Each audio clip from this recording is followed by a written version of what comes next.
today attracts an equally venturesome people, though they face no hardships nor dangers in the enjoyment of a holiday.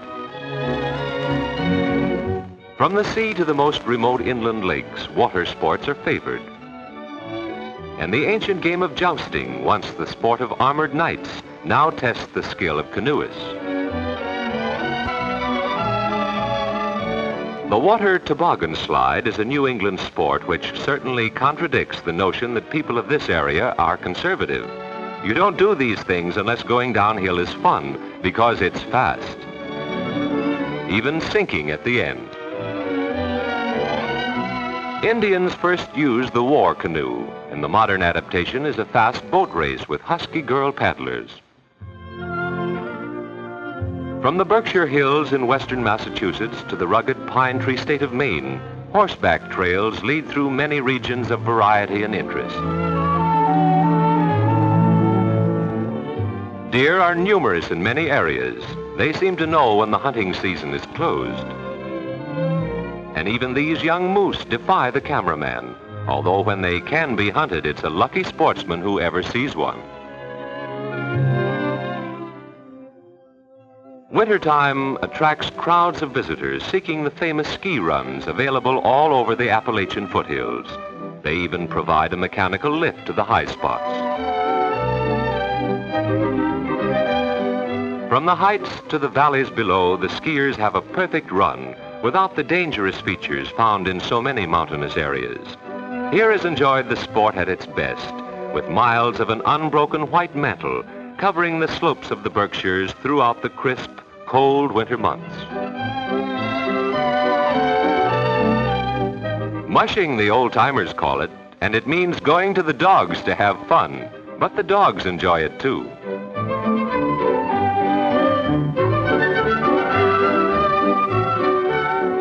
Springtime ushers in the trout fishing season, and this has become a co-educational sport in New England. She has a strike. It's probably a male trout, for what else would so meekly give up and let himself be hooked, captured, and added to her collection? With the men, things are different, and the fish know it. This fish tries all his tricks, but loses the battle. On the tip of Cape Cod stands the historic town of Provincetown, the Mayflower's first port of call, and perhaps the only place in America where the town crier still makes his daily pronouncements. The Mayflower continued on to a landing where Plymouth now stands. And beneath its marble pavilion is the granite boulder known as Plymouth Rock, on which the Pilgrims first stepped upon America's shores. Boston is the hub of an area rich in early American history, and Paul Revere is honored within sight of Old North Church, where his signals were hung. The battlefield of Lexington isn't far away, a day's march for the Redcoats, who paraded forth to put down what they called an insolent rebellion and met with a few surprises hereabouts. Particularly from one Captain Parker, who said to his men, "Stand your ground, don't fire unless fired upon, but if they mean to have a war, let it begin here." It was over the old bridge at Concord that the enemy retreated. Disorganized by sharpshooting Minutemen, the embattled farmers who fired the shots heard round the world. In Boston, 300 years ago, this area was set aside as a common pasture for any man's cattle. Thus the term common came into use, and today it is known as Boston Common. Spread out in front of the State House are its nearly 50 acres. And people are free to wander at will over the grass when driven to its cool restfulness by the turmoil of busy Tremont Street.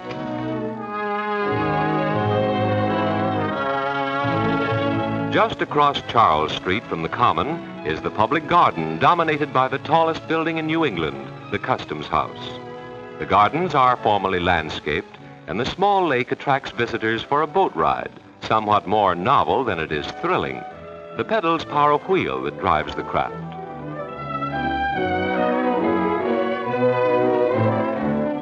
It wouldn't be New England without people who go down to the sea, And here at Marblehead, Race Week is an annual summertime yachting event. International one-design sloops and other classes come here from all over the coast to compete in these races. They are good sailors, these down east yachtsmen, and no wonder, it's bred in the bone.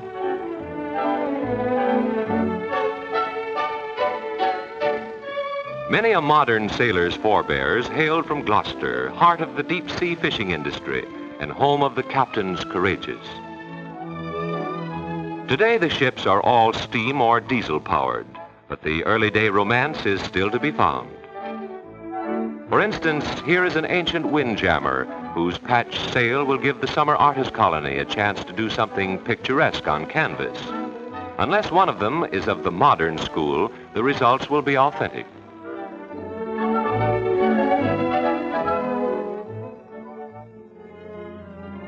Far at sea, old-fashioned hook and line fishing has been outmoded. Today, the fishing trawler drops over the side a huge cone-shaped net. A power winch raises it, and many times, a catch of 10,000 pounds of fish may come aboard in a single cast. Cod and haddock are caught all the year round.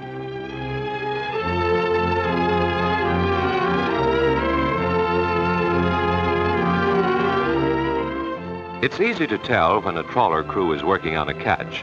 The gulls seem to smell fish from miles away. The cod may be king on the New England coast, but the lobster constantly threatens to push him off the throne. 14 million pounds have been taken in Maine waters in 1 year. An enormous number of people earn a livelihood by trapping lobsters, using crate-like traps with bait inside and a funnel-shaped entrance through which the lobster can crawl in, but hasn't enough sense to crawl out. Lobsters under a certain size have to be returned to the water, and in Maine, lobsters of more than 5 inches of body length are ruled out.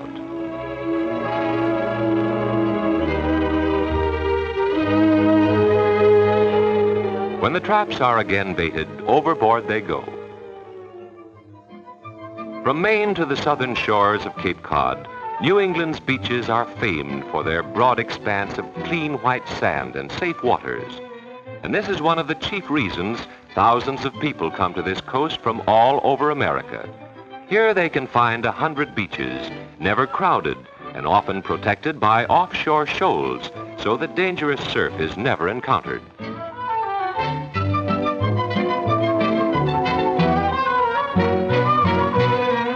Here are even seen fair bathers who actually go into the water. Now here's something recently originated in New England. It's a Windjammer Cruise. The amateur crew heave-ho on halyards and set out for a week or two of sailing along the coast. They will sleep and eat aboard, and they may even help to work the ship if they wish. Especially along the Maine coast, dude cruises have become popular, attracting many people who otherwise might never experience the romance and thrill of sailing the ocean. Here in this varied and colorful land, the Pilgrim pioneers found only hardships and uncertainties in a hostile wilderness. But with the passing of 3 centuries, even the stern and rock-bound coast provides hospitable havens for a New England holiday.